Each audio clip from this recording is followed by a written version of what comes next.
I'd like to talk about or ask about doubt, which is what you started off with today. Yeah.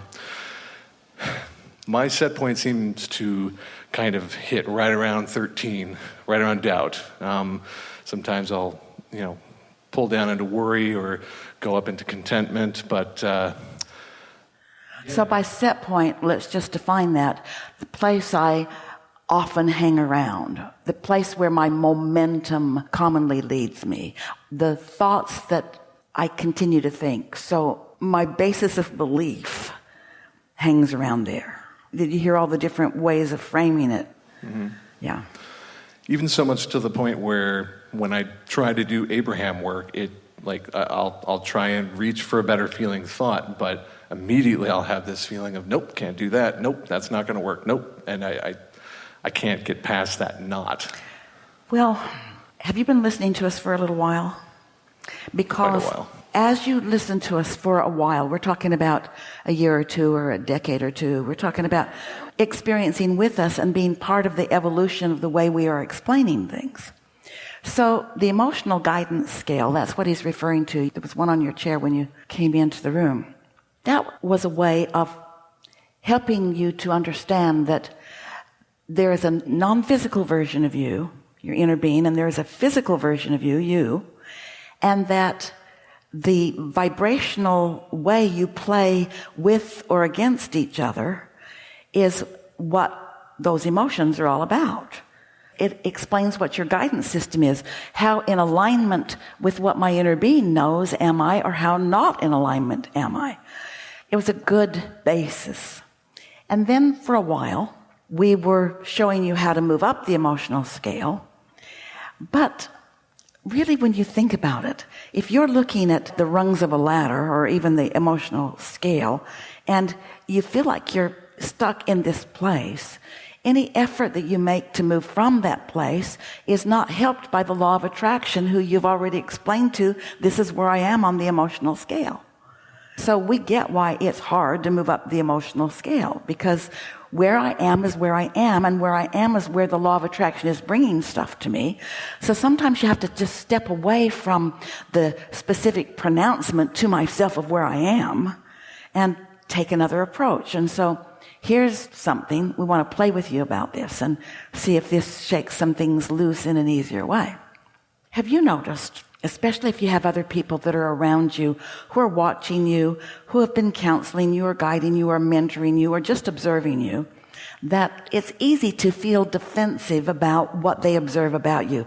As others proclaim, well, I see that you're doing such and such, in a sort of accusing way, don't you find yourself feeling defensive? Mm-hmm. And so we want to focus just for a moment on what defense is. Defense is when you feel attacked and you want to explain. That's a rudimentary definition of it, but it's basically what it is. And so we just want to point out that whenever you are defending or justifying or rationalizing or even explaining, you're pushing against, and you're often, in fact, usually pushing against something that you want, but you're still pushing against it. Since we started having this conversation, it's new, as we're talking about new ways of explaining things. We haven't been talking like this for very long, and maybe 3 or 4 gatherings. As Esther started hearing us talking about whenever I am defensive or justifying, whenever I'm defensive, it's usually because I have an opinion that I think I need to defend. Well, why would you feel like you need to defend your opinions? Because you worked hard to get them. You didn't make this stuff up. You saw something happen and you didn't like it, and you formed a reasonable opinion about how it came to be. And so your opinions, while they are almost always pushing against something, never help you, because they just lock you in right where you are. Someone said to Esther the other day, someone who was having a sort of struggle with important people in her life. About 2 hours into our argument, neither one of us could remember how it got started. because it just becomes about defending yourself in whatever way you can, and then you bring another thing and another thing and another thing and another thing and another thing and another thing until it seems like everything in your life is messed up when it really isn't. So that defensive stance does not help. So this is the very simple premise of a new approach that we're wanting to offer to you.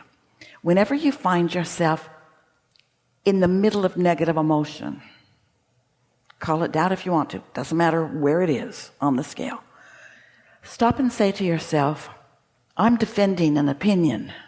What is my opinion? Well, my opinion is I can't do it.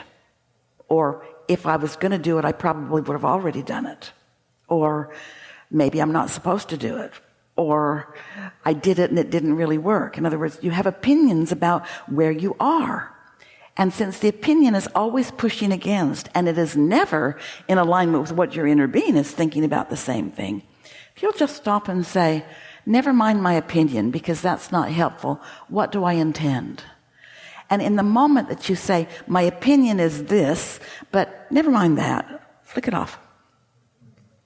Sooner the better. Flick it off. What do I intend? When you make your statement of intent, it clears right up. And it does not take very much on that subject that keeps bringing doubt before you've got a different momentum going and a different point of attraction that is giving you different beliefs about yourself, because things begin to change right away. It is a normal thing to doubt something that you've never experienced yourself, unless there's a whole lot of evidence. But even then, words don't teach at all. We are surprised you listen so long to us. Words do not teach. It's only life experience that shows you. And so as you apply a little different technique, that resonated with you. We felt it happening as we were having the conversation. So when you're in the middle of an opinion, you'll find yourself, we're offering a word that probably doesn't even exist, but we like to make it an action word and a now word, opinionating. When I am opinionating, Esther says, well, I'm opinionating. I'm opinionating, meaning I am defending something that isn't helping me, but I'm going to do it because I know I'm right. So when you say, oh, enough of that, what is it I want? It cleans so many things up in such a quick way. You'll find yourself not even thinking about where you are on the emotional scale because you're just feeling so good so much of the time. Cool.